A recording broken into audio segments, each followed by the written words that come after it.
100 शब्द प्रति minute. Start. अध्यक्ष जी, मैं इस बिल का विरोधी नहीं हूं, बल्कि अपने कुछ संशोधनों के साथ समर्थन करना चाहता हूं। अभी मंत्री महोदय ने जो प्रतिवेदन सदन के सामने पेश किया है, उसमें बताया गया है कि राष्ट्रीयकरण के बाद कारखानों ने कितनी उन्नति की है। मैं कहना चाहता हूं कि राष्ट्रीयकरण से पहले जिस ट्रैक्टर की कीमत 15,000 थी, राष्ट्रीयकरण के बाद उसकी कीमत दोगुनी हो गई है।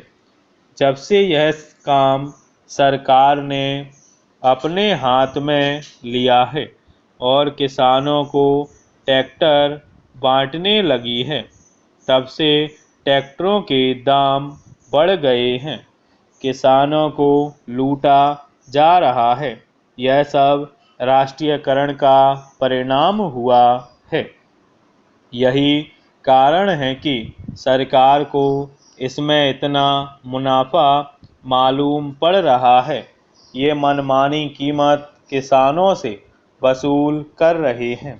उसके बाद ये प्रसन्नता प्रकट करते हैं कि राष्ट्रीयकरण के बाद इतना अधिक अच्छा इंतजाम हुआ है।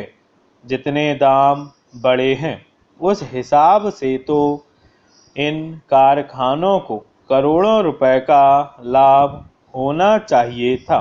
अध्यक्ष महोदय, मैं राष्ट्रीयकरण का विरोधी नहीं हूँ।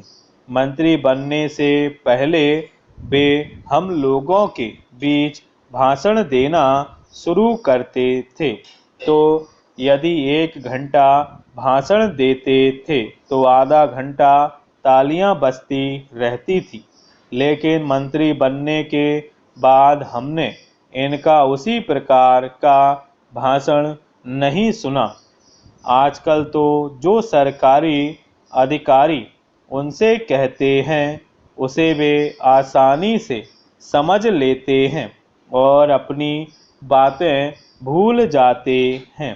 इसलिए इस बिल में मैंने जो संशोधन किया है, उसके द्वारा मैं चाहता हूं कि यह जो इतनी बड़ी लूट राष्ट्रीयकरण के बाद किसानों की हो रही है, वह समाप्त हो।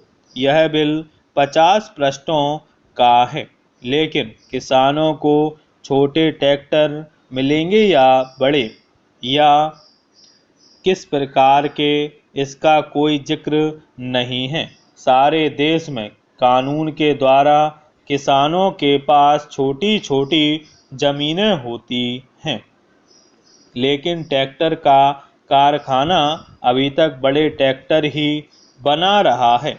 ट्रैक्टरों के दाम भी बहुत बढ़ गए हैं। यदि किसानों को ट्रैक्टर खरीदने के लिए सरकारी कर्ज न मिले तो कोई किसान इतना महंगा ट्रैक्टर नहीं खरीद सकता। अभी तो ट्रैक्टर खरीदने के 1-2 साल बाद ही किसानों की जमीन बिक जाती है, क्योंकि उन्हें सरकारी कर्ज वापस करना होता है। यद्यपि मैं इस बिल का समर्थन करता हूं, लेकिन मंत्री महोदय से यह कहना चाहता हूं कि इस पर जनता की राय ली जाए। इसके साथ ही ऐसा बिल भी लाया जाए जिसमें यह विवरण हो कि ट्रैक्टर महंगा होगा या सस्ता होगा, कितने हॉर्स पावर का उसमें इंजन होगा।